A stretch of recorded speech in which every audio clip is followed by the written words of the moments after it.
جنگ بہرحال ایک مصیبت ہے، ایک قسم کی آفت ہے، لیکن ہے تو آفت اگر جنگ نہ ہو اور یوں ہی صلح ہو جائے تو اچھا ہے۔ جہاد میں جنگ کی دعا نہ کرو چاہے دشمن سامنے ہو۔ ایک اور صاحب نے پوچھا کہ اپنی موت کی دعا مانگ سکتے ہیں؟ حضرت شہید اللہ فریدی رحمۃ اللہ علیہ نے فرمایا کہ اس کی کچھ صورتیں ہیں، ویسے عام طور پر نہیں کرنا چاہیے۔ بعض بزرگوں نے کسی خاص موقع کے اوپر کی ہے، لیکن اس کی صورتیں ہیں، ویسے عام حکم یہی ہے کہ نہیں کرنی چاہیے۔ کوئی شخص بہت ہی مجبور ہو جائے، وہ دیکھتا ہے کہ میں لوگوں کے اوپر بوجھ ہوں، اگر اس وقت وہ دعا کرے کہ میں لوگوں پر بوجھ نہ بنوں تو یہ کوئی بری قسم کی دعا نہیں ہے۔ بعض بزرگوں نے ایسی دعا مانگی کہ اب تو میں بہت تھک گیا ہوں، بہت عمر ہو گئی ہے، آپ مجھے اٹھا لیں تو اچھا ہے، یعنی جو فرائض ان کو دیے گئے تھے ان سب کو ادا کرنے کے بعد بعض لوگوں نے ایسا کیا۔ وہ خاص صورتیں ہیں، لیکن عام طور پر نہیں مانگنا چاہیے۔ چاہے خاص طور سے اگر کوئی مصیبت میں مبتلا ہو تو اس وقت موت کی دعا نہیں مانگنا چاہیے، جیسے اکثر کمظرف اور بے صبر لوگ کرتے ہیں۔ نہیں کرنا چاہیے، غلط ہے، یہ تو صبر سے بالکل انکار ہے، اس کے برعکس ہے، بے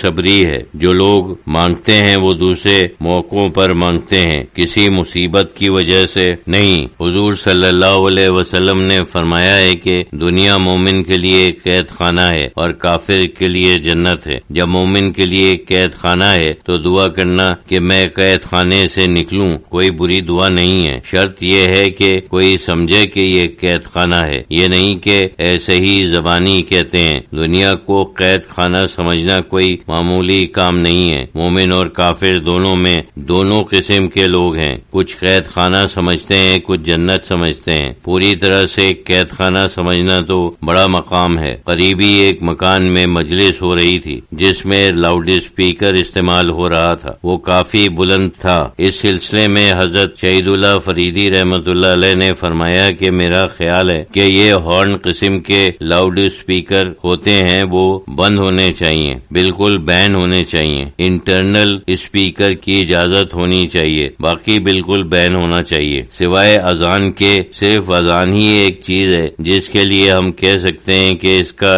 جواز نکلتا ہے، ورنہ یہ تو ایک مصیبت ہے۔ آج کل شور ایک بڑا مسئلہ بنا ہوا ہے، اس مصیبت میں یہ مذہبی چیزیں کچھ کم نہیں ہیں، چاہے وہ کوئی بھی ہو، کسی کی بات نہیں ہے، سب یہی کرتے ہیں، لوگوں کے لیے بہت مشکل بن جاتی ہے۔ قرآن میں ہے کہ جب قرآن سنو تو فوراً چپ ہو جاؤ اور اس کی طرف متوجہ ہو جاؤ۔ اب انسان کسی اور کام میں مشغول ہے اور کوئی قرآن اتنی زوردار آواز میں پڑھنا شروع کر دیتا ہے کہ ہم وہ کسی طرح بند نہیں کر سکتے، یہ تو اس شخص کے اوپر ظلم ہے۔ ایک صاحب نے دریافت کیا کہ پڑوس میں اگر ریڈیو سے قرات ہو رہی ہو تو ایسے موقعوں پر کیا کیا جائے؟ حضرت شہید اللہ فریدی رحمۃ اللہ علیہ نے فرمایا کہ اکثر صاف سنائی نہیں دیتا تو پھر نظر انداز ہی کرنا پڑتا ہے۔ کسی نے کہا کہ راستے سے گزرتے ہوئے سنائی دے تو کیا کرنا چاہیے؟ حضرت شہید اللہ فریدی رحمۃ اللہ علیہ نے فرمایا کہ وہ حکم اس کے لیے نہیں ہے۔ بعض بزرگوں نے فرمایا